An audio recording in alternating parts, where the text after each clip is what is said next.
પહેલગામમાં આતંકીઓ દ્વારા કાયરતાપૂર્વક હુમલો કરવામાં આવ્યો હતો, જેમાં નિર્દોષના મોત થયા છે, જેથી સુરતમાં તેના ઘેરા પ્રત્યાઘાત પડ્યા છે। હુમલામાં સુરતના યુવકનું મોત નીપજ્યું છે, જેથી સમગ્ર સુરતમાં લોકો અલગ અલગ રીતે વિરોધ પ્રદર્શિત કરી રહ્યા છે। કોઈ મીણબત્તી સળગાવી રેલી યોજી રહ્યું છે, તો કોઈ એકતા દર્શાવવા માટે શ્રદ્ધાંજલિ આપી રહ્યા છે।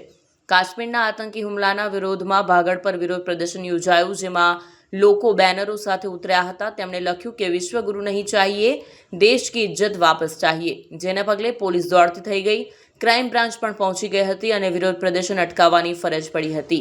આ સમયે શાબ્દિક ટપાટપી પણ થઈ હતી। જમ્મુ કાશ્મીરમાં આતંકવાદીઓ દ્વારા 26 નિર્દોષ નાગરિકોની હત્યા કરવામાં આવી છે।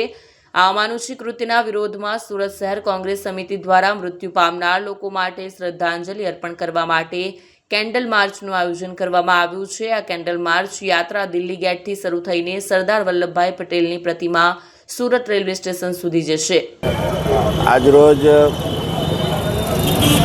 કાશ્મીરમાં જે આતંકવાદીઓને જે આપણા દેશના સામાન્ય જનના નાગરિકો પર જે આતંકવાદીઓ જે દુષ્કૃત્ય કર્યું છે અને એના કારણે આપણે લગભગ 26 જેટલા નાગરિકોનું મૃત્યુ થયું છે, તેની સંવેદના વ્યક્ત કરવા માટે અમે આજે કોંગ્રેસ સમિતિ આખી અમે અહીંયા આગળ કેન્ડલ માર્ચ કરીશું અને તેમના મૃતકજનોને આત્માને શાંતિ મળે, એમના પરિવારજનો પર આવી પડેલી આફતને કુદરત સહન કરવા માટે એમને શક્તિ આપે।